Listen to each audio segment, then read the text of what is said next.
Hey everybody, welcome back to Bald Move Prestige. We got a movie this week, Les Miserables. The 2012 musical film is directed by Tom Hooper, based on the musical Les Miserables, written by Alain Boublil, I guess, and Claude Michel Schonberg. Is based, of course, on the original Les Miserables by Victor Hugo, who also penned The Hunchback of Notre Dame. Stars Hugh Jackman, Russell Crowe, Anne Hathaway, Amanda Seyfried, Eddie Redmayne, Helena Bonham Carter, and Sacha Baron Cohen.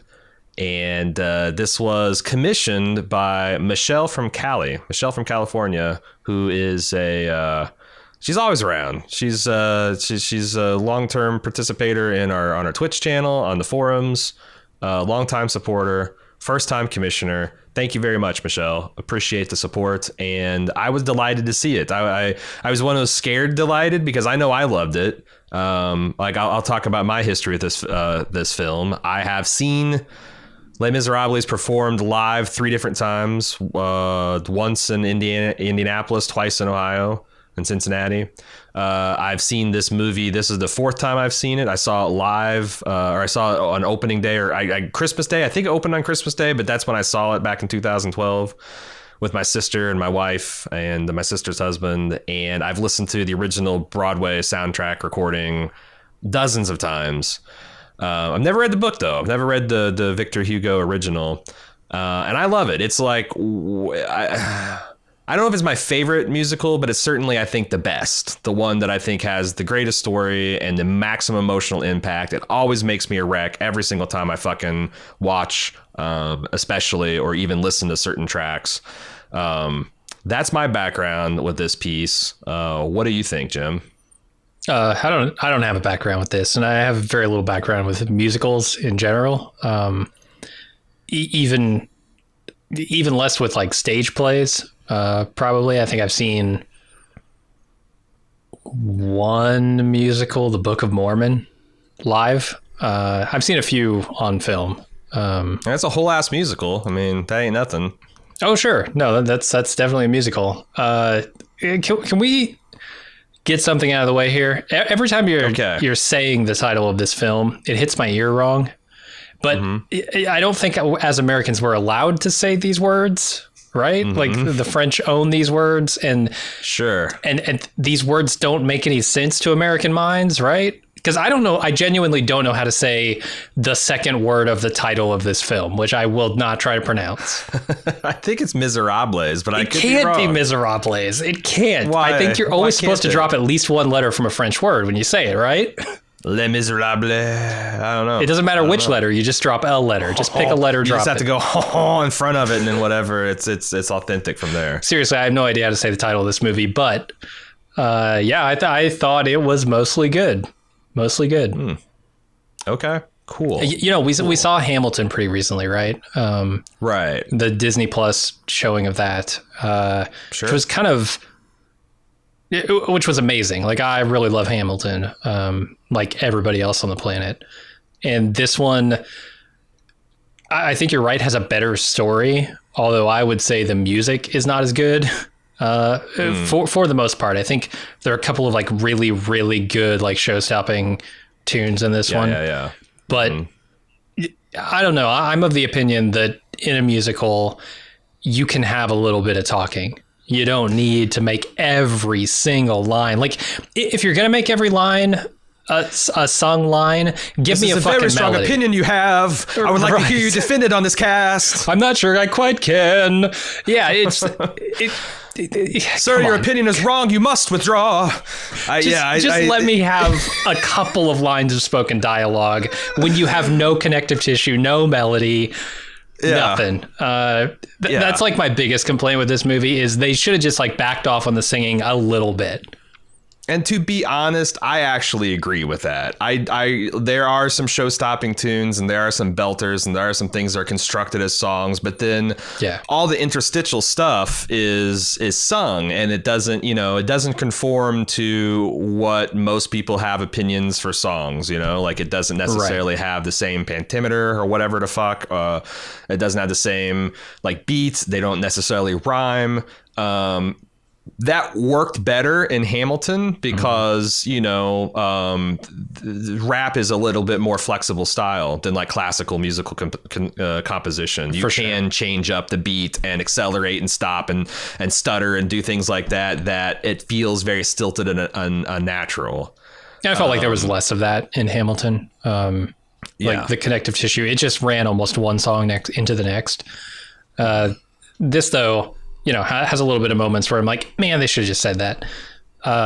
But the songs that are there, the songs that are like more traditional tunes are, for the most part, very good. Like there are a few that are super memorable. Like Master of the House is maybe my favorite of the set pieces and my favorite of the songs. It's the crowd pleaser for sure. But I don't know what the one that Anne Hathaway sings is called. Actually, I don't know any of the titles of any of these. I Had a Dream. I think so. Okay. So yeah, that one is probably the best. I Dreamed a Dream. I can't tell if it's the best song or if she's just the best singer and performer, because damn, that is really an amazing moment in this movie. She's really good, and it's a really early heartbreaker. But I don't know, because I think Hugh Jackman is a stage man himself and has a very, very good voice. Yes. Which is up for almost everything that this film has to offer. And I think like at the end, his song where he's singing, he's I don't know what this is called, where he's essentially calling the Fantine, wanting to go to heaven and all that kind of stuff. I think he does a really good job there. The Who Am I song is very good, but I think the one that really killed me, the one that like got me started and I couldn't fucking stop, was when Eddie Redmayne is singing Empty Chairs and Empty Tables after he survived the battle, and he's essentially has severe survivor's guilt. Yeah. Because he's very good. He's a very good singer. I don't usually give a shit about Marius in these productions. In fact, that's the kind of weakness of like, I don't care a lot about the second act because I don't, this is going to be scandalous, but I don't give a shit about Eponine. I don't give a shit about Cosette. I don't give a shit about Marius. I'm with you. I am super into the student struggle against a corrupt and uncaring government. I am super into Jean's sacrifices that he's trying to make for his child to have a better life, and him running from decisions he made as a youth, which I think are easily understand, and like his duel with Javert, his lifelong battle to be worth the sacrifices that were shown to him. But like, the lot of the romance and stuff between Eponine, the love triangle between Marius, Eponine, and Cosette is not super interesting, especially since I think in this film, I feel like this makes a little bit more sense, because the other thing is they take about 45 minutes out of the musical, I believe. And they rejiggered the order of some of this music to make it a little bit flow better as a story. And there's explicit like time jumps and stuff that they built into, like, things that you're just kind of don't really make sense from a storytelling standpoint in the play. They kind of make explicit in this, which I think is mostly on good. It goes disastrously wrong when Tom Hooper tries this shit with cats, which we'll probably talk about in a bit. Oh no! But like it's on the right track. I forget where I was going with all this. No, I'm with you though. Like I did not feel the love story in this very, very intensely, and I don't know why, because I think both of those actors are very good.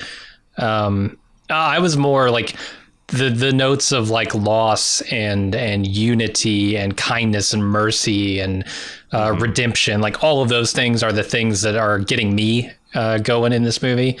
And yeah, they get to that final section there, and it's like, okay, I don't really care that much about Cosette. Yeah, and that's I know that I feel like there's a little bit more to Marius and his grandfather and his relationship to money in the play, because in this film you're forgiven for thinking that Marius is just a rich boy who won the play Revolution. Yeah.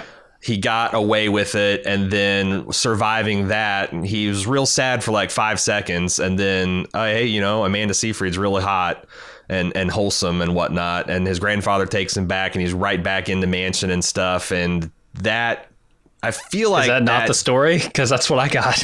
that's what I'm saying, but it's not a very satisfying one, right? Right. You know, like this didn't like this is and I think that's part of it is this June Revolution that this dramatizes is something that was very I understand was very important to Hugo Victor. Like he was in the middle of it. Like he was running out in the middle of the streets when this stuff was cooking off in the barricades, and it made a huge impression on his life. And this is a fairly minor skirmish in the history of the extended French Revolution. There's fits and starts with democracy. It's just like a minor thing, and the reason the world remembers it is because it's stuck in the mind of Hugo Victor, and he immortalized it in the novel. And then, you know, in fact, I guess a lot of the things that Jean Valjean does in the play and the book are things Hugo himself did in his youth. Like he interceded for a prostitute that was being, you know, harassed by a gentleman, and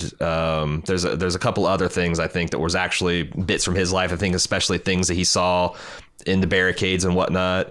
But it doesn't. There's not like a, you know, the emperor was overthrown and the people rejoiced and everything was better. This rebellion was put down violently, and it didn't lead to much. So yeah, and there's a moment of hope at the end, right? Like keeping the hope alive.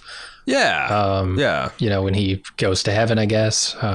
Yeah. That like, I don't know that all, but that's what I'm saying. That's the stuff that is the emotional stakes of like the second act. And I've never this movie engages me on a lot of different levels, but that stuff is just, it provides more stakes for Jean Valjean, right? For sure. Yeah. You know, and that's the stuff of Cosette's that I like the most is their, right. You know, father-daughter dynamic.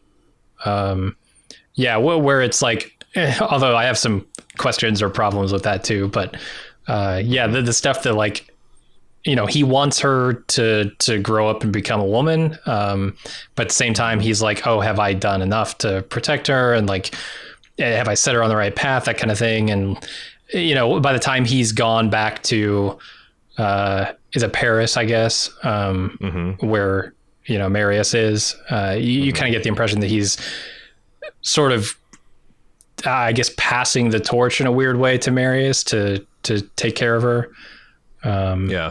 Which is weird. I don't like how they treat Cosette toward the end of this. It's like she's not a person. It's weird. Like she can't handle the truth, right? Like, no, yeah, she's too delicate. That really annoys me. Yeah, and there's this idea that the Jean Valjean, to give her the life that she needs to lead, he has to go away because in his mind, you know, Javert is never going to stop looking for him. He's this implacable thing. He can't be reasoned with, whatever. It's like, and if not him, someone else. As long as I'm in her life, as much happiness as that'll bring her, it's also this you know, submarine despair that's going to just periodically come and disrupt her life. Yeah. So, but yeah, that's what I'm saying. Like, again, Cosette and Marius only exists to enthrall Cosette, and Cosette only exists to provide stakes to move Jean Valjean, into the revolution, because otherwise he'd just hole up somewhere or get the fuck out while the city descends and start his life over like he's done so many times before. Now he can no longer do that because he's got his daughter wants to put down roots and start living her life, and he's never been straight with her about what he's doing and why he's running. And you know, that's the most annoying thing to me. A lifetime of asking, like, what's the deal here? Right. All she gets is a stone wall, and then immediately he meets Marius for the first time, and he's like, "Oh, here's my life story, Marius." Don't tell it to Cosette because she's too fragile a flower to take the truth. Like, fuck you, man. Yeah, for sure. There's a lot of. I guess we should read Michelle's notes before we get too carried away, because I want to start talking about this movie in like detail. Michelle says, I first fell in love with this film when it was in theaters in 2012. I'd always wanted to see it live on stage, but I never had the opportunity. So when it was released, I wasted no time since I knew I was going to love it, but I had no idea how much. While there were definitely some films that can easily make my eyes a bit watery, very few have actually brought me to full-on tears. But once Anne Hathaway reached her iconic scene and sang the first few lines of I Dreamed a Dream, there was an immediate hush in the audience. It was so quiet that you could probably hear a literal pin drop, but instead the only thing you could hear from the audience was every single one of us crying, and that was only in the first hour. Gavroche's death, Eponine and Marius singing together after she's shot in battle, empty chairs and empty tables. Christ, the fucking song. And Marius being overcome with survivor's guilt, Valjean's final moments. It's definitely a wreck by the time... I was definitely a wreck by the time the credits rolled. I should say, though, I don't actively seek out movies like this that cause emotional devastation on a certain level, but I do really, really appreciate the artistry and talent it takes to present something so epic that it can move you so much. There are only a handful that completely captivate me, take me out of my current surroundings, and immerse me right into the world on screen. From the first moments of the prisoners pulling the large ship into port to the final scene of all our characters assembled into one large group singing to us, this was and still is one of the most memorable films I've seen. I think it also resonates with me on a personal level with the values that our main characters seem to live by, that I've always tried to live my life by as well. Love, honor, truth, and freedom. Les Miserables will always have a special place in my heart, and I'm so grateful for you to you both for this commission. Do you hear the people singing the song of sad Michelle's? So, no, thank you, Michelle. I really appreciate that. And that was one of the things I was nervous about, like going back and revisiting this, because the big part of my fandom of this film was back when I was a devoted Christian. And there's a lot of appeals to Christian principles and stuff. And I wondered if that stuff would ring false to me now. But honestly, I think it even makes it the grief sharper, because in my worldview, if you die for a cause that's doomed and gets you nothing, you just kind of like that. What Marius sings to his friends about, what was it? With the empty chairs and empty tables, he says, my friends don't ask me what your sacrifice was for. Mm-hmm. Like that part always gets me, because there is no answer. Like no one came to the barricades with us, and we all fucking died, and life is still shit, and the plague's still coming. And you don't have a reward in paradise to look forward to for a good life. But on the other hand, you do still got to risk things for your principles at times, knowing that you are putting all your chips in the you're going all in, right? And then hopefully you can inspire people in the future with your story, with your heroic acts, as futile as they may seem at the time, to do the same, right?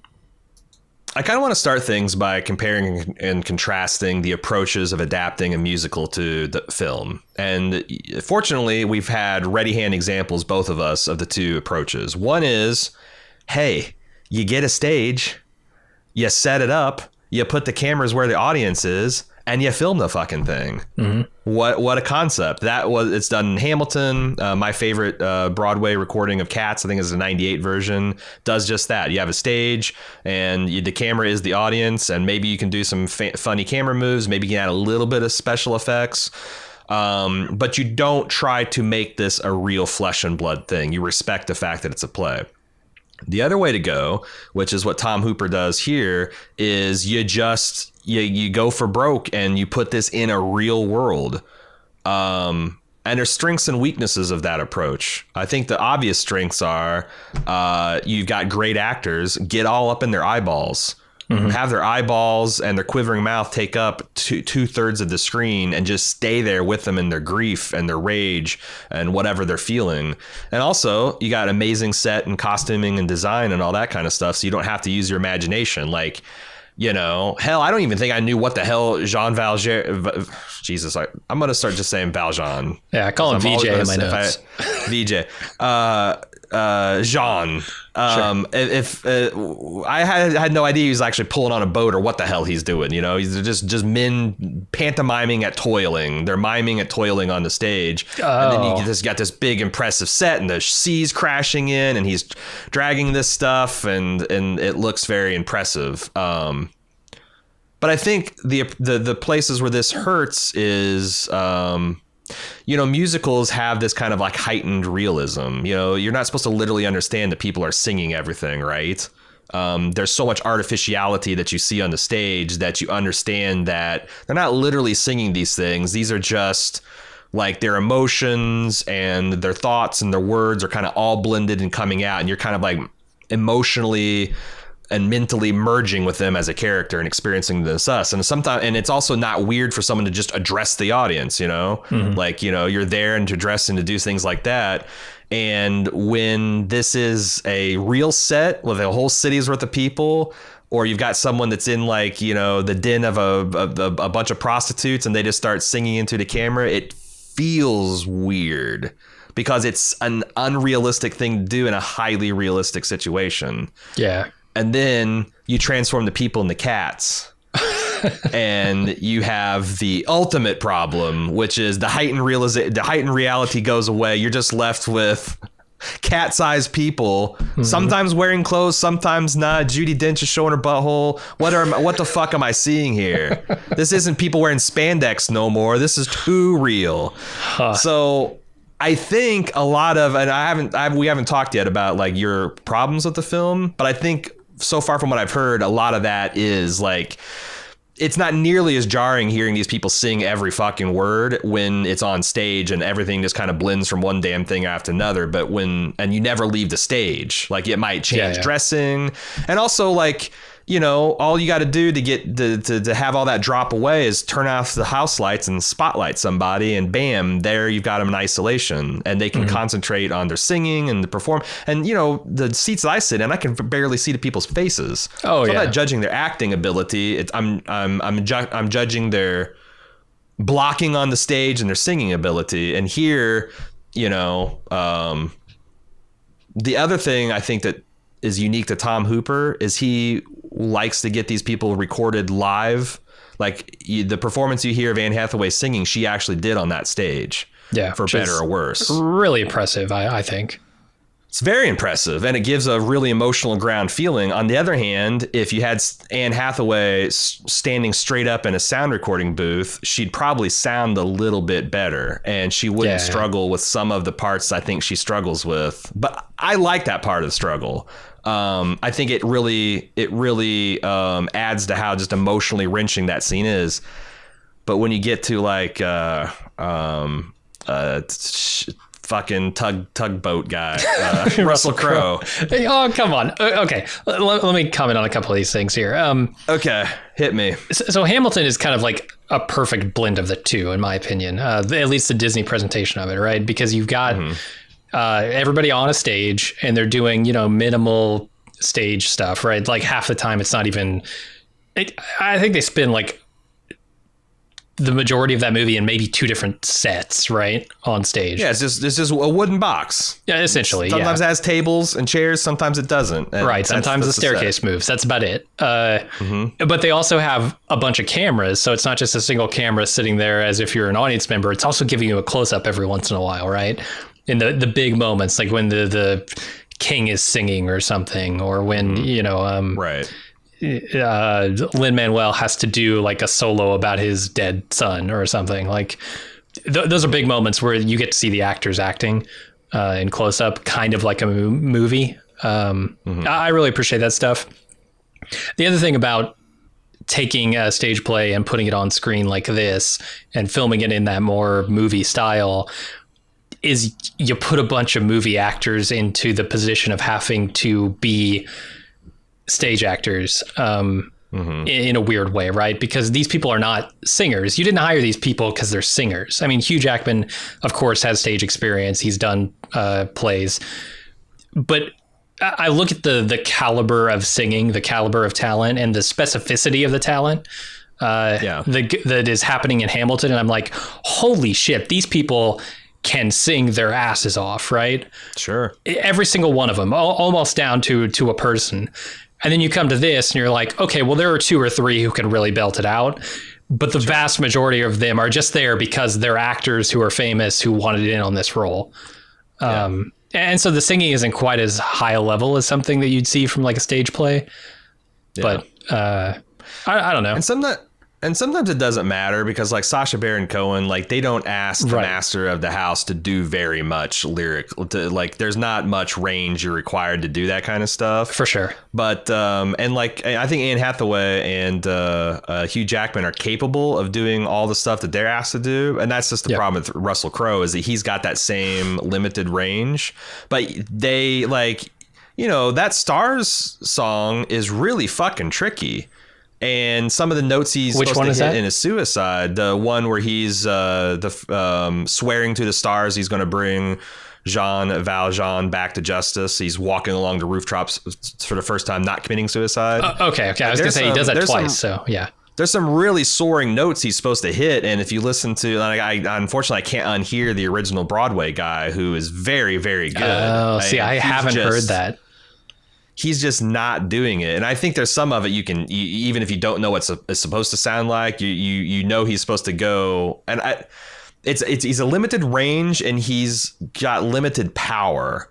Like, and I have the same problem. I can sing fairly well in a 12 note range, and I can go a little bit higher with that with maybe a fault. But if I have to like belt it, it just all falls the fuck apart. Right. I don't have the training. I don't have probably the natural equipment, all that stuff to do it. And I feel like maybe some of these guys you should have taken back to the booth and given them a chance, do some auto tuning, like let them, get them out of that costume that's restrictive. I honestly don't know how the hell Anne Hathaway got some of those notes. Like she's hunched over, bent, her diaphragm's compressed. It's all one take shit too. Like it's not like, every 15 seconds she can just do bits and snatches of the performance. Okay, Russell Crowe. I don't think he's that bad, but I haven't seen the original, and B, I don't know. I don't have a lot of experience with musicals, so I don't really know what an amazing singer sounds like other than the stuff I've heard in Hamilton, which is not necessarily amazing singing on the most part. It's rapping. There are a couple people in there who are fucking amazing. Like the guy who plays George Washington is an incredible singer. The guy who plays the King is an incredible singer. Just the control they have. But like, sure. So I'm looking at Russell Crowe and I'm going, okay, he's not amazing. He's not blowing me away, but he's serviceable. And also he's a good contrast between his stuff and like everything else in the movie is sort of just like up an octave. It's not even like that it's up an octave. It's that it's like it's more singerly or something, right? Like he's almost a good contrast in that he's not that good at singing. But he's passable. I can see that. I don't know. Every time he opens his mouth, I'm like, okay, this is different, and I'm welcoming that. Yeah, and I will say that he, from an acting and just look, he is a very good Javert. Like when he is just being implacable, he's fucking amazing. And seeing his kind of rise from lowly jailer to, I don't know, chief commandant of the Paris Constabulatory. I'm not sure exactly what his ranks are as he's rising up in the movie.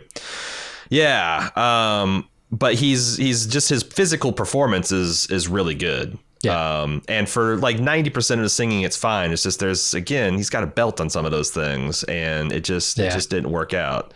If you put Roseanne Barr in there as Fantine, and she's singing, she's just going to have a really hard time hitting some of those notes. But But I think that's the big I think problem is I wish there was a version of this with this cast and it was done more in the Hamilton style where it's just kind of a stage play, because you get absorbed into it. I remember the first time I saw Les Mis, and I had I think I listened to the soundtrack once because I tried to get familiar with the music before any stage play I go to see. And I'd gotten really absorbed in the barricade stuff, and the way they did it real cool. I've never seen him do this at another. At another performance, but when Garvache is going to get that gunpowder and he's singing the small people or little people song, they had this dude costumed as a sniper get up in one of the unused balconies and actually take shots it was like crack of a gunfire. And it scared the shit out. Like it was like one of those moments where it plays off as like this kind of like moment of triumph for this little guy, and then he gets taken down by the sniper.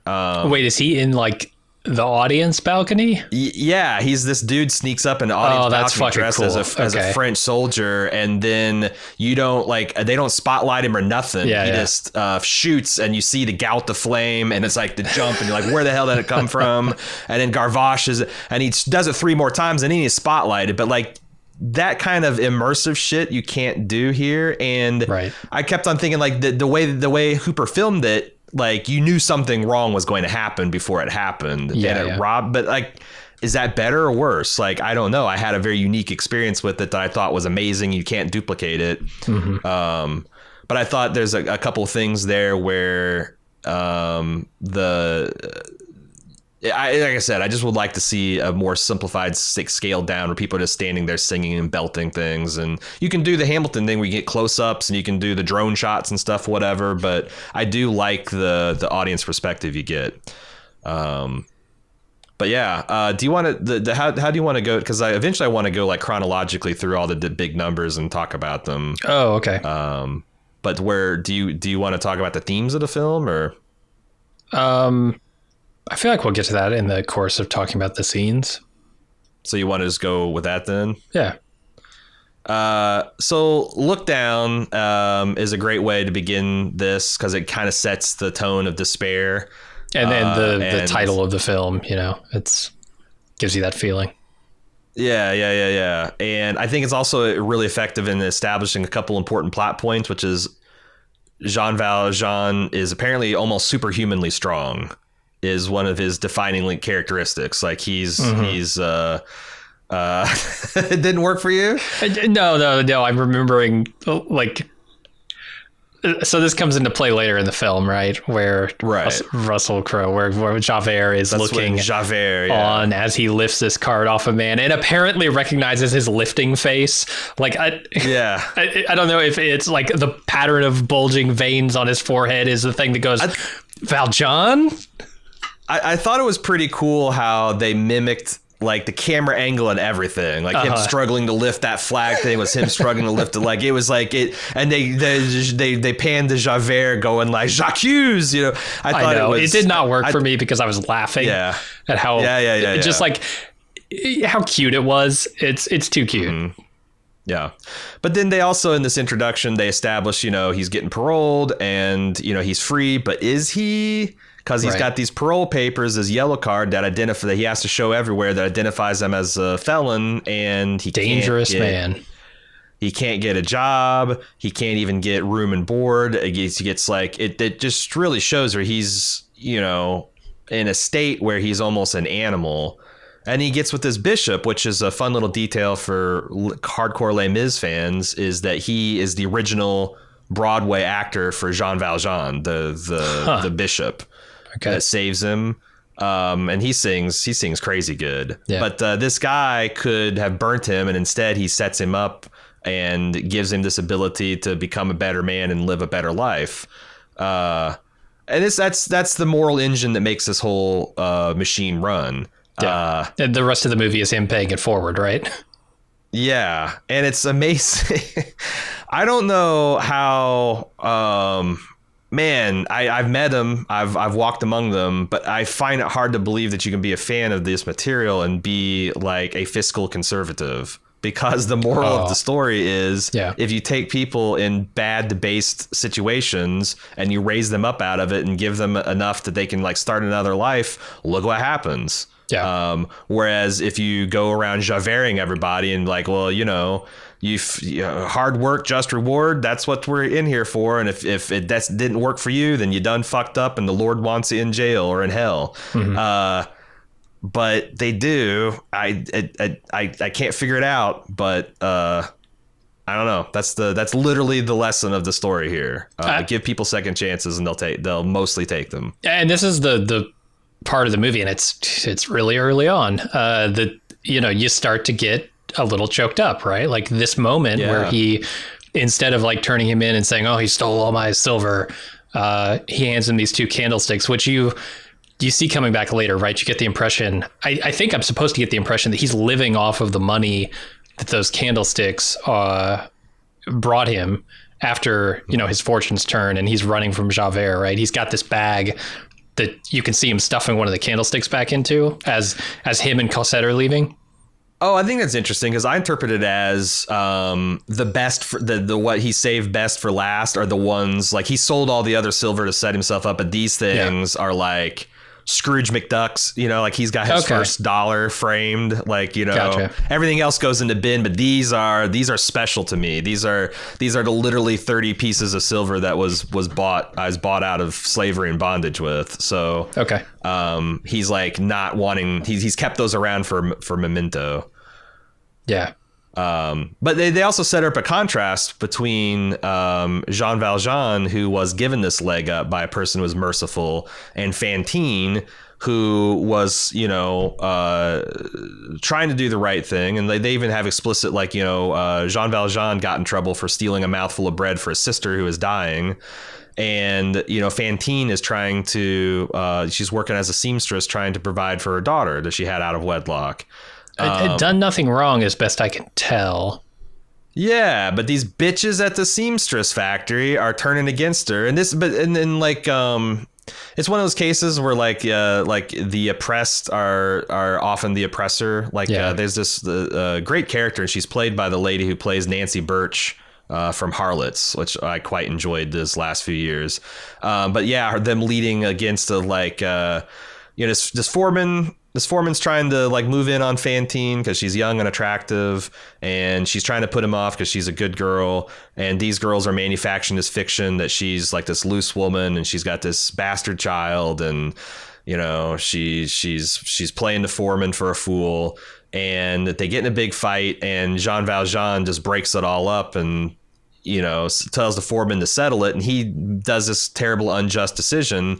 So it's there again, the moral engine goes on to the second stage where you compare Jean Valjean, who got the leg up, versus Fantine, who got the kick in the face. And now the boot that was on the foot that kicked her in the face is Jean Valjean's. And what's he going to do when he's made aware of this terrible injustice? And we get a little taste of what happens to Jean when he goes living his life as kind of an outlaw, and we see the full measure of that of Fantine, of like how she slowly sells everything she has of value, her valuables, her hair, her fucking teeth, her and along every degradation it leads her to her dignity, her pride.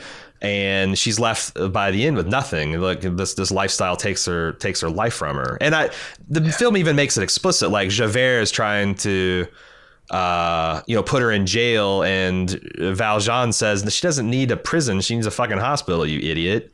And tries to make good, but it's too late. So all you can do is promise that he'll take care of Cosette. But a couple things. So at the beginning, they make Hugh Jackman look so bad, and I don't know if he lost weight for the beginning of this shooting or what, but he looks very thin, very gaunt, very sickly. And their makeup is doing a lot of heavy lifting on that, I'm sure. Right. And the hair, the bad haircut, the poorly shaved head. My God, what happened to him? Did they shave these prisoners with a lawnmower? I didn't think they were invented yet. That's the kind of haircut you get as like a frat party prank when you pass out in the bathroom. It's bad. But then, he shows up in his top hat and his nice coat as a businessman and a mayor. And the contrast there is pretty stark. And then Anne Hathaway, incredible in these scenes. We talked about all the despair she goes through after losing her job and selling herself. And then when we get to that final song, I get the feeling that if she had more screen time, if she was she almost could have played Cosette in this thing. Like, I don't think she's too old to play like a 20-year-old, or however old she's supposed to be. But you get the impression that she might steal the show from Hugh Jackman if she had more screen time, because she's that good. Yeah. And all the songs that go along with this, at the end of the day, you're another day older and you're another day colder, and that's that when you come to the life of the poor is great, because it sells the themes of like the twin themes of this film are despair and hope and the war within the human spirit and condition. And some of the I found, like, it's been 7 years since I've seen this film, like some of these lines hit different. Like, the plague is, and at the end of the day, the plague is ready to kill, because it's like, everything else, all the other burdens on the poor, and now you got a plague sweep in the streets, and like, Jesus Christ, 2020, fuck. Mm-hmm.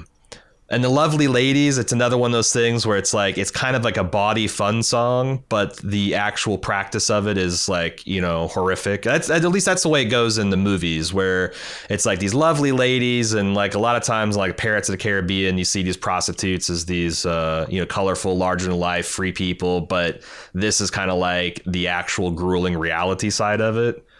And then you end up her singing I Dreamed a Dream, and goddamn, that song. I can't go fully into some of these songs, because if I do, I'll just start sobbing. Like, I can already feel it in the tightness in the back of my throat. Yeah. But like the lyrics are all so heartbreaking. How she had this man that she loved for like a summer, and he left her with nothing, worse than nothing. Now she has a child she has to take care of, but yet she still also fantasizes about like, what if he was still here?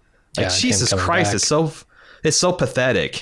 This is the first time where you get a little choked up. But this movie definitely got to me. I'm a lot like Michelle, where movies don't really get to me that much. But starting here and in a few notable moments between now and the end, definitely got to me. And there's also set up the other morale kind of, there's so many freaking morality plays in this thing. But like the first time Javert gets the feeling that, this guy's this 24601. He's gotten out again, and he throws himself at the mayor, in this case, Valjean's mercy, and says, I made a false accusation. Turns out they caught this guy.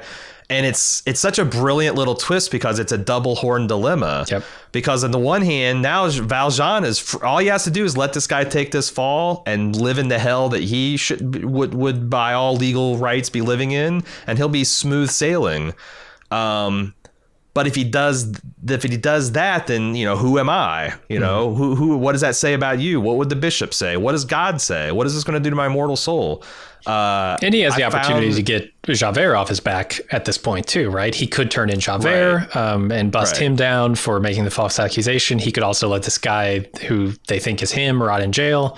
Yeah, it's a nice little it's a nice plot development that triggers a couple of things, and sets up stuff for later when he again lets Javert go.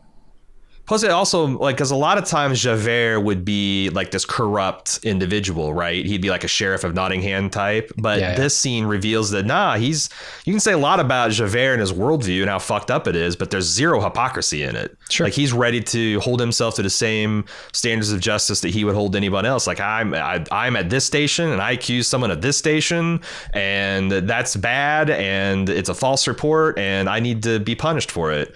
Yeah. So, like I said, most of the villains in his mold would have this kind of duplicitous quality, but you can't, like, he's got a terrible worldview, but he's living by its terms, which I think is a refreshing change, and made him a much more complex villain. Probably why he kills himself in the end, because like that's a worldview that has built-in contradictions to it, Sure. And if he's incapable of changing his worldview, then he's got to take himself out of the equation, right? I definitely want to talk about that when we get to it.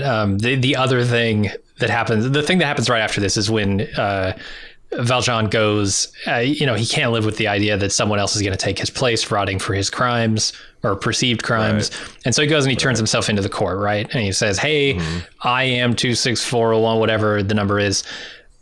And they say, look at your hat, look at your coat, look at your teeth. You couldn't possibly be so get out of here, mayor of Lamar or whatever. The height of privilege, right? Like, I'm turning myself in for a crime and I'm not believed because I look too proper. Right. The fuck. Right. I also just love the duality of that because, like, the who am I? He realizes I'm Jean because he's been living this other guy's life. I'm Jean Valjean. But then the second part of it, when it finishes, who am I? I'm what is it? 24601. Yeah, he belts that instead of his name in the setting of the court, which is, I thought, like, incredible. But then you have him, Javert bust him at the hospital when he's trying to make good on his promise to Fantine. And he tries to beg, he's like, look, okay, you got me, but I need 3 days to save this kid or it's gonna. And Javert's like, yeah, whatever. But you also, there's a lot of character development here that, like, one of the reasons Javert has his worldview is that he's like, you think you know about me? I was born inside a jail. Like, I have clawed my way up in society with hard work, and I'm getting my just rewards, and your bullshit threatens to take away all of my legitimacy, essentially. Completely neglecting all of the luck that it took, all the fortunate turns, the fortunate rolls of the dice that he got along the way, right? Thinking it's all due to his own hard work and But it's really hard to talk people out of their personal experiences. Like, like we talked about that There Will Be Blood guy, he fell down a well or a mine, broke his leg and crawled up out of that and thinks because he did that and is so exceptional that he deserves everything. He doesn't see the 1,000 scenarios where he broke his back or his pelvis or he slipped on the rope or, he forgot to take that swig of water and he weakened and died. Like, it's like, I did it. Everyone could do it in my situation. And it's not even like you even couldn't do it from that situation if you did that situation 100 more times, Right. But that's why Javert is such a frustrating guy, right? For sure. You'd think he'd have some sympathy if he grew up in the gutter, if he was born in the gutter. He'd have some sympathy for people who also were, but that's the way it goes, though. Like, sometimes people have those experiences and like, Jesus Christ, I know what it would meant for me to have somebody give me a hand up instead of a boot to the face. And they become one way, and the other people, maybe they succeed even if they have boots in the face or they don't see all the hands that have helped them up or whatever. They go a different way. But they also have a the young Cosette, which I thought she was Dakota Fanning, but it turns out she's not. She's some other actor. But she sings this Castle on a Cloud, which I found also very heartbreaking. The idea that there's this child who dimly remembers when there was a better time, when she had a mother, and now she's with these, and you're going to find out just how terrible these Thénardiers are. But like, she's like, is like a Cinderella on speed existence. She I think what doesn't make this work a little bit is, and I can't remember if they do a better job in the play, but I felt like it would have been better if Cosette and Eponine were faster friends. Yeah, for sure. And I think instead what they do it is like Eponine gets everything and has everything lavished, like what little attention and time and like is kind of lavished by her parents, and Cosette is just treated like a literal, like, scum. Mm-hmm. And I felt like that would have been a much more interesting case if they were really good friends and then got separated, like Fox and the Hound style. And then when they're reunited, it's over this crazy fucking love triangle. But again, it only barely care about this shit. So. Well, I was going to say it only really matters later in the film because this is such a good scene. This is such a good set piece with Master of the House and all that. I wasn't noticing like, oh, what are they not doing here? What should they be doing? It's only later when Eponine and Cosette are all grown up that you're like, this is not quite hitting. If they had maybe done a little more in that Master of the House scene, it would have worked better. But man, this scene is so entertaining, and it's such a breath of fresh air. Like, you need this comedic relief in this moment. Otherwise, this movie could be a bear. Oh yeah, like this bawdy tavern house where you kind of like, this Sacha Baron Cohen plays this guy who is just running the most corrupt in all of Paris, apparently. Where it's just they're always cooking rooking the guests and cooking the books. And my favorite, the whole tavern is set up for this because, like, my favorite part is when they got a guy on the toilet and he reaches up through the floor through the trap doors, grabs in his pockets. Yeah. And this is where I feel like this scene clearly shines above any production I've ever seen for that exact reason, because it's just them talking about all the different stuff and, like they're, making the sausage out a little bit of this and a little bit of that. Oh, and yeah. now you're actually seeing the cattails being ground up and resulting sausage and all sound effects with. And all the crazy ways they're getting people drunk and picking their pockets and like all the different trap doors and things he's got. In the play, it's always like this big scene where they're kind of like dancing on tables, and it's the construction of the verses and the way they're singing it and all that. And then there's the double kind of like punchline, which is his wife also fucking hates him and thinks he's worthless. Oh, sure. Like after he sees this, he sings this song about how great he is and how he's the master of the universe and all that. Then his wife comes in and says, actually, his dick is broke. He's a stupid asshole. Everybody hates him. No one tries. And there's that little fun. And I think Helena Bonham Carter nails that part of it too. Although, for sure, I feel like that's a little fucked up because I don't know. I think it works better when she's just taken down the master of the house, and here she's still running the game. Like the way they said it is like this is her way of like how she robs the guest rather than just taking some air out of the master of the house. Yeah. And they also have this thing where I don't remember this from any of the plays either, where the Mr. Thénardier, I have no Thénardier, that she is always pushing him to do the thing, and like he's always kind of shying away from it. And I felt like in the plays that they were always more of a team act, and it sucks because I think it really leeches the energy out of the final scene where they're trying to do the one last caper when he's just like, I just don't even want to be doing this, but she told me to say this kind of stuff. I felt like that was a weird choice, but it doesn't really fuck up Master of the House because it's amazing. It is the highlight of, I think this is, this either closes the first act heading into intermission or opens up the second act. So it also serves in the play of like, getting people like really amped up when you're about to like, cool them down for a bit. Mm-hmm. But it works really good. And I was already pretty cool during most of this movie. Like I hadn't really gotten going yet in this film. Mm-hmm. This kind of like kicked me in the seat of my pants, said, okay, now I can, really get into this thing. But then you have Javert like swearing on the stars that he's going to bring this man to see him safely behind bars.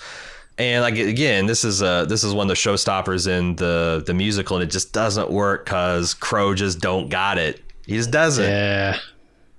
And also, I don't like Javert just kind of skipping along the tops of the rooftops in Paris. It feels foolhardy. It feels like a lark that he wouldn't be capable of. Like this works better if he's like beating the streets and on patrol and like occasionally looking up above him and like, admiring the stars for their constant unchanging being sentinels and drawing inspiration from him. But like, yeah, him just kind of like dancing on the rooftops is weird for me. How would he literally look down if he weren't on the rooftops? That's true. But he wasn't looking down in this case. I know. He never looks down. Yeah, he looks down in the beginning, but then that's it. He's always he's looking neutrally or up from the rest of. So next one, you've got Look Down Paris edition, because we're moved out of the country and now we're moving to Gay Paris. I believe that's the final fleeing that he and Cosette does as they're trying to get over the walls into Paris proper to evade Javert at the checkpoint. And now you got bringing up the speed of how bad things have gotten over the next like 15 years. Introduces, I don't know, what do you think about the Gavroche scene? Because I always felt it a little weird to see this obvious of a third wall breaking scene where he's directly talking to the audience halfway through the movie. But I don't know, like maybe you don't, that wasn't weird for you.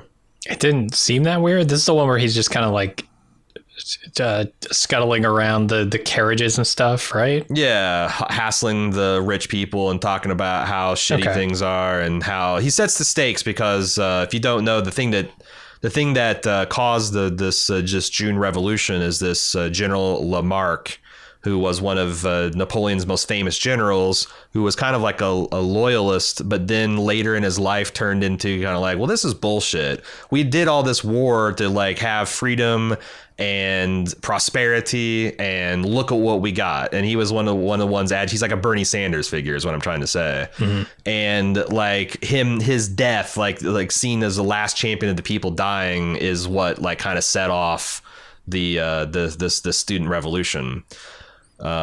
But it sets the stakes, like, you know, like this is a situation that cannot remain. It's only a matter of time before the barricades go up and we descend into bloody chaos again.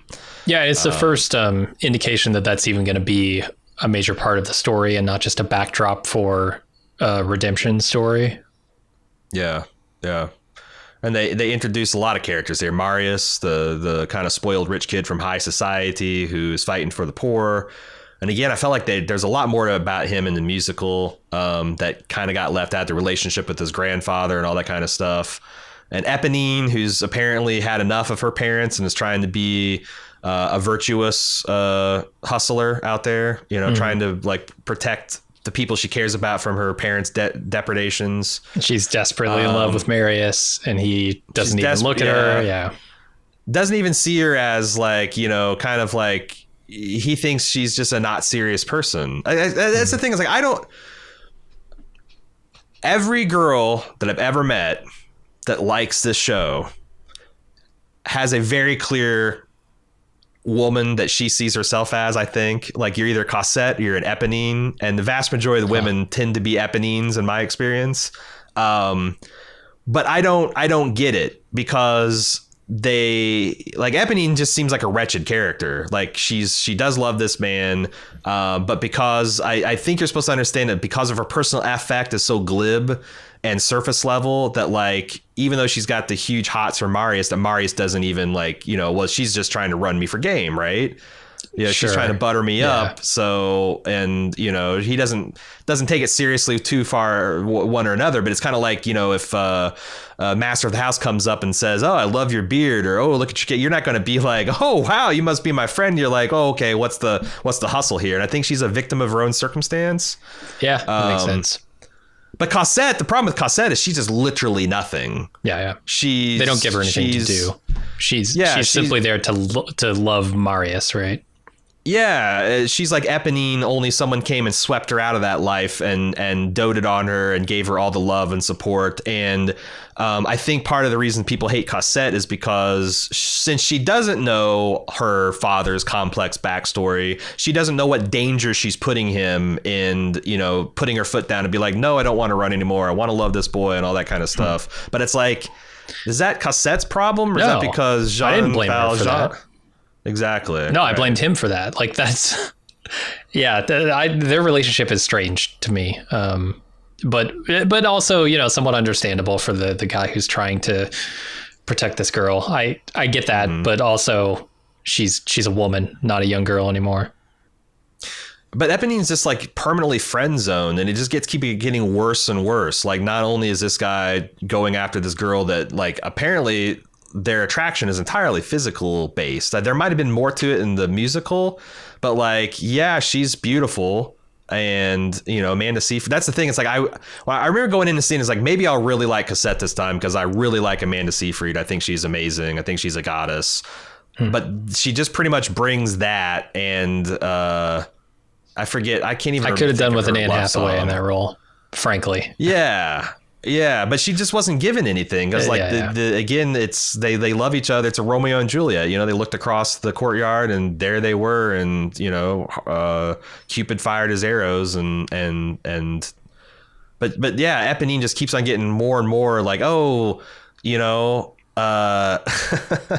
ferry this message back to this and ferry this that and do this for me, and she's like, it only serves to further Marius's emotional storyline here. Like he's got to make a choice, right? He's got to make the Robb Stark choice between love and revolution, and this is what got Robb Stark killed. And so I'm looking at it going, oh boy, there's potential here for a lot of bad shit to happen, and a lot of bad shit does happen, but not from that decision necessarily. No, because like it's like love and revolution. Well, yeah, like it's not like he had to choose between Eponine and Cosette. It's more of like Cosette and the revolution. Exactly. Yeah. And that's, I guess, the real tragedy is like I did find it fairly effective when Eponine gets shot. Protecting him, and then him holding and like kind of realizing the like getting a clue about the nature of the relationship, and like, Jesus, like if I could like love you enough to keep you, if I could like fucking Trinity and Neo you, yeah, I would, but I can't, and you're gonna die, I guess. And then in that moment, she's also making the same decision that Valjean makes later on, which is to further this love story for Marius and Cosette, right? She tells Marius where Cosette went so that he can go to her, but like only on her deathbed. From a likability perspective, she's in an impossible situation because she, through no fault of her own, is just no one deserves this kind of sacrifice to be made but like she's got 3 people sacrificing their lives and happiness on her behalf, and she's largely ignorant of all of it. Right. So she comes across as like really entitled, and she's like this idealized kind of perfect thing. Yeah, again, but, through no fault of her own, really. Yeah, and again, Amanda Seyfried, if you're going to typecast her as that, not bad. What do you think of the red and black? So this is, there's a song like this in Hamilton where like the boys are kind of like shining this guy on about how much he loves a girl and whether he's going to be true blue for the revolution. It's fine. It's not my favorite. I was doing a lot of research, and I thought this red and black was going to have some kind of deep historical meaning about this movement or whatnot, and it's not. Okay. It's just it's hope and despair, love and loss, and that's it. I did learn something that I'd never known before in all my history of this fucking play is this student group that is leading this kind of revolution. They're called the Friends of the ABCs. Les Amis des ABCs. And it's a play on words because in the French word for oppressed sounds like saying ABCs. And so they're the Friends of the ABCs, which literally means they're a friend of the poor and the oppressed. Interesting. Doesn't help me. That doesn't do anything. It's something I learned, and I felt like I'd tell Michelle. No, that's kind of neat. So she can know it too. Yeah. But yeah, I mean, my whole problem with this part until the actual barricades go up is like, I am none of this. I don't like, you could literally just cut out all of that stuff. And just say that like, Cosette loves Marius for whatever reason, and Jean loves Cosette because of course he does. And that the rest of the movie works fine. But, it is, I will say that like whoever they got to play Eponine is incredible, because as much as I don't give a shit about her and her arc, watching her heart break in real time while she's watching Marius sing to Cosette is like, fuck me. And that scene where she sings in the rain, I think is very good. On my own song, it's fantastic, and I can see. I mean, I think I guess that's probably the reason that like people see themselves as her, because it's on my own. This like being resolute about something that you can't change and making the best of it is. I mean, that's pretty easy to understand, I guess. Yeah. It's just, what a cursed fucking character. I also like, so the next thing is like One More Day, where it's kind of like the big lead up where Javert is like encouraging his men that they're going to whip these students' asses, and the students are like whipping themselves up in the revolutionary fever. Right. But it goes kind of like around and around. You get all the different perspectives in the city, the students, the private citizens and their worries, the system, the profiteers. They're all there kind of like in a mix, and I felt like it sets up that really strong until you get to the death of Lamarck, and then do you hear the people sing? I mean, that's a fucking chills moment and goosepimple moment for me in the film. What did you think of it? Yeah, especially when they echo it back with Gavroche, right? He's singing that right before he gets killed. And you think it's going to be the inspirational moment where he saves the day and turns the tables, and Unfortunately, no. See, yeah, I like the intricacy of the way that they set up that one more day thing, and then can you hear the people saying that? That's kind of the capper that. I don't know. It's both like this emotional swelling, which I feel when they start singing it, and you see like the parade and them taking over and all that stuff. But then it's also the devastating blow with Gavroche, which I love how they use it both ways. Yeah, I like how I don't think this is spelled out, but they essentially take over the funeral procession for this General Lamarck. They're like jumping on top of his giant hearse and like waving these big flags and all that kind of stuff. But it's great, and it's also sets up Javert going undercover, which is kind of like his third arc, narrative. Mm-hmm. But yeah, it's a great. I don't know. Would you call it patriotic, stirring? Inspirational, certainly. Yeah. I feel like that's there's just two reactions you have when you hear the people sing. You either get scared and nervous and like, or you get inspired. Dude, that should tell you something about your life. Yeah, it's like, if you're scared and nervous. Are you on? Uh-huh. Exactly. But I don't know. Like I said, a lot of this stuff, like I kind of is a bit of a yada yada for me because Eponine gets shot. They pinch Javert because turns out he's been an asshole to all these people, and Gavroche smokes him out, and then the students are going to kill this guy, I think, or no, they leave it up to Jean Valjean, who they see as a common man because he's helped them before and he's helped Marius and whatnot, and they leave it up to him, and he goes, oh yeah, I've got a long history with him, I'm gonna take him out back. And he sets him free. And it's so funny to see Javert like grapple with like, this is clearly grinding his mental logic. Oh, I see. You're going to bargain your life for mine and all that. And Jean's just like, no, dude, like seriously, you're free. There's no bargains, no strings attached. I know you're going to come right at me. I get it. I don't care. This is the right thing to do. Put it in your pipe and smoke it. Yeah, this is the mercy, the kindness, the forgiveness, everything that he was shown earlier on in the film by the priest, right? Yeah. And then you see, like, I felt like this is, this Bring Him Home song is important for me because, like, again, I don't really give a shit about Marius and Cosette, but this weds Jean Valjean's fate to Marius. Like, he's essentially... doing the "it's a far, far better thing for me" speech at the end of Tale of Two Cities for this particular guy. Like, I have had so many second chances. I've done so much for and all of my life has led up to, so I can pass on and because I'm always hunted. I'm always going to be hunted by this curse. I can save my daughter by, saving this man at maybe the cost of my own life, which, I mean, that shit's powerful. Mm-hmm. The moment that they realize that when dawn breaks and they think the whole city's risen behind them, but they find out they are in fact the last barricade left and there's troops amassing to kill them all. Yeah. And they're debating whether, well, we can just leave. We don't have to die to a man. But then Gavroche brings them all together. Yeah. Why do you think they stay? Because I don't know. I like to just think doesn't understand how death works. Yeah, he's a child. He has no concept. Yeah. No, I think it's as an inspiration to future peoples, right? Like I don't know, when you go back and you recount their story, is it going to be one of them giving up, or is it going to be one of them,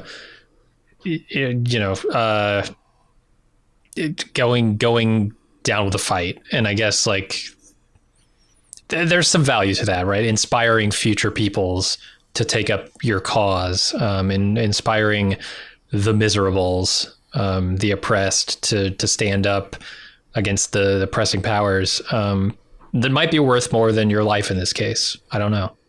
I will say that I think that here's where Russell Crowe really shines, because this shot of him like achieving victory, he's quelled the rabble for the legitimate government, and this is what he set out to do, and it was about as easy as he thought it was going to be, but he sees the cost, like all of the troops on both sides, and then he's got all these kids, and he gets down to Gavroche and he takes his medal and pins it on him. Like, that's not, you don't get that in the fucking this human touch in the musical. And I thought Russell Crowe was really strong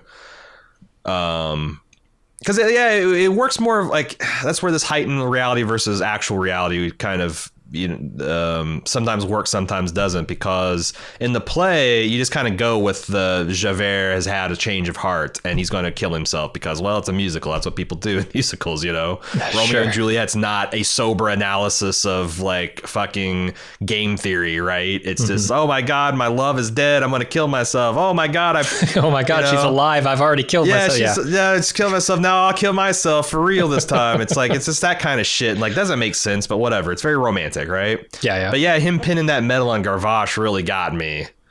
And then, like, I thought it really worked well. The Jean Valjean calling Javert's bluff after he emerges from the sewer covered in shit, and Javert's just saying, like, you take one more step, I swear to God, I'm going to end you both. Yeah. And he just looks backwards like, I've made my choices. It's time for you. Mm-hmm. And it breaks Javert. It breaks him. Like, yeah, his worldview is shattered by the mercy he's shown, right? Like, he can't. Yeah.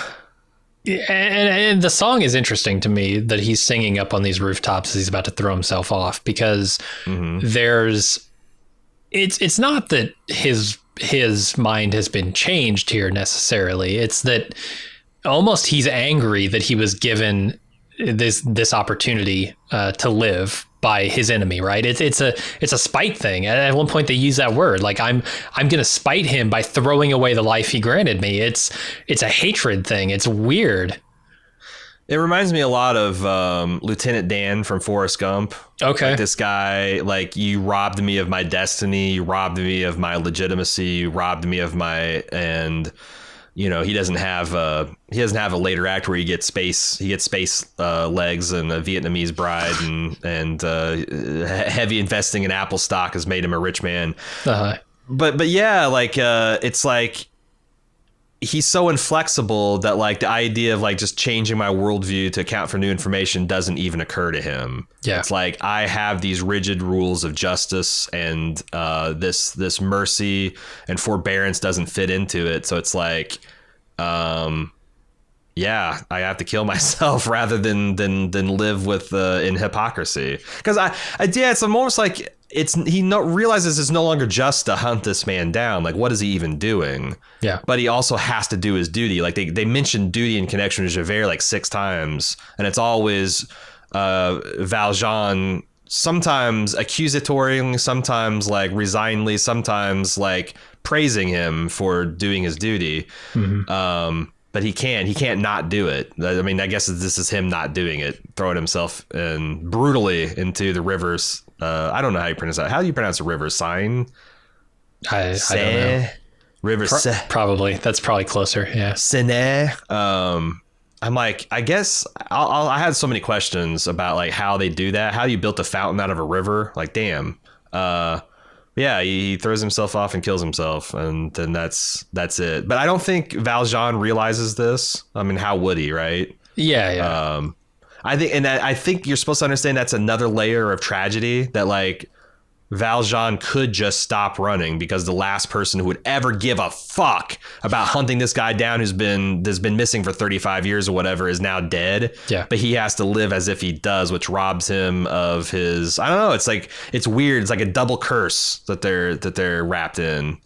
So yeah, I wonder if that's the spite part that he mentions. Like, he's going to kill himself, and Valjean will never know that, and he knows that he'll never know. So he'll always be the threat. Yeah, he's now this boogeyman, right?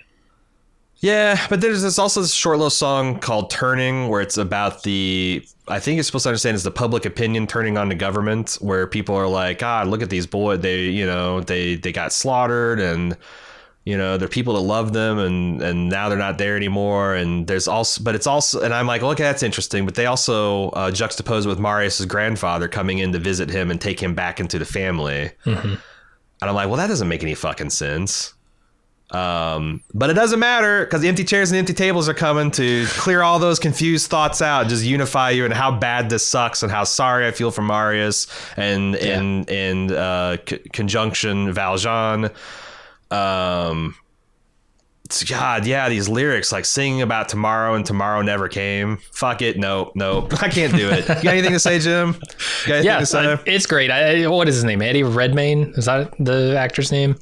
He's great. I've probably seen him in something else since 2012, but I don't immediately recognize him, and I mean, was impressed. His best role, Jupiter Ascending. I mean, is he in that? I've seen a weird cut of that movie. Yeah. Oh, that's right. You've never seen the full thing. No, I haven't. And he's also the star of those Fantastic Beasts and Where to Find Them Harry Potter spinoff. I think that's where a lot of people probably recognize his face. But he's good. He comes across as very earnest. Yes. I'm not sure. Yeah, I'm not sure what it is about his face, but every time they do a close up on him, I'm just like, he can't not be thinking something or giving like everything to the camera in any given shot. Yeah, no, if this guy had just even a little bit less earnestness, you'd hate him, right? Like if he smirked at all throughout the rest. Right. But you always, and there's not much left in the movie to go, but like you feel that weight on both of him and Cosette. Like even in her happiest moments, like, you know, they kind of as haunted and then they'll look at each other and smile, but like, you know, she's grieving for the father who inexplicably just took off on a foreign travel for like at the apex of her happiness. And he's grieving for not just his friends that he'll never see again, but for this movement. The fact that like, goddamn, I guess we were the literally only people in France that gave a shit.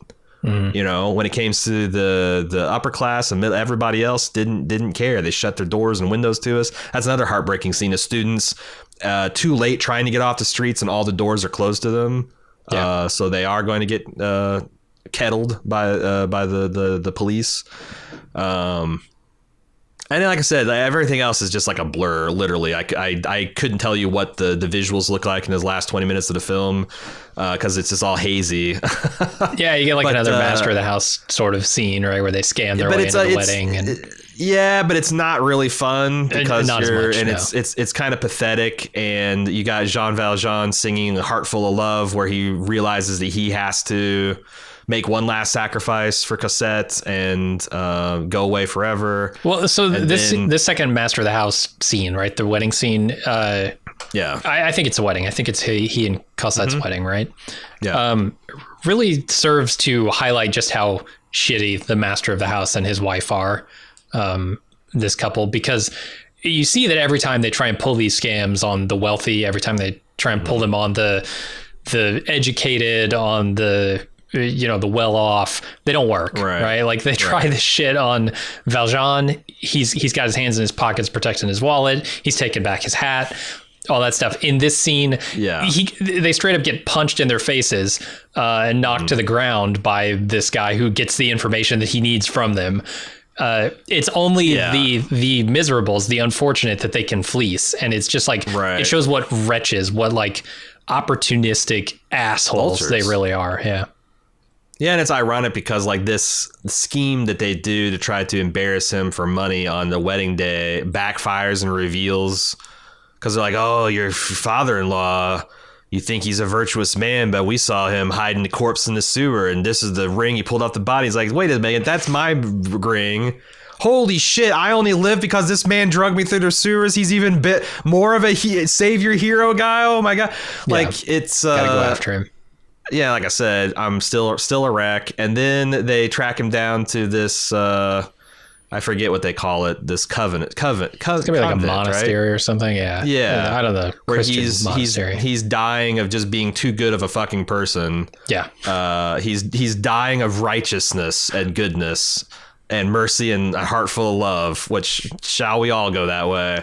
And God damn it, when he sings that forbid me to die. Yeah, and I will obey, or at least I'll try. Calling to Fontaine the entire time. And she heard that, she shows up and it's tugging. God damn it, I can't do it. It's tugging. It's a tug of war between his daughter who wants him to stay and him wanting the rest. Yeah, no, it's a beautiful, powerful scene. It kind of blends into what I also think is a beautiful, powerful message about the fallen people fighting for liberty and justice at the end when he does go to heaven. They're there to greet him. It's the fucking Titanic scene where Jack and Rose get reunited and everybody's there. Yeah. It's like that, only now the barricades are big and they contain everyone who's been lost along the way. And this is why I think, like, why their deaths might have been worth it, right? Like, why, if Marius had stayed and died, it might have been worth it, and why all the people who died in that essentially protest were worth the deaths, because those people and those stories will inspire future generations to fight as well. And I think that's important, right? Because otherwise the Javerts of the world will just steamroll everyone. And, if you look at, how it turned out, eventually this stuff did settle down and France did find a democracy. And, having hindsight of 2020, we know that this stuff did eventually work out to a reasonable degree, right? Yeah. Every once in a while, the rich have to be reminded that they have to take care of the poor, or else the poor will attempt to eat them. Sure.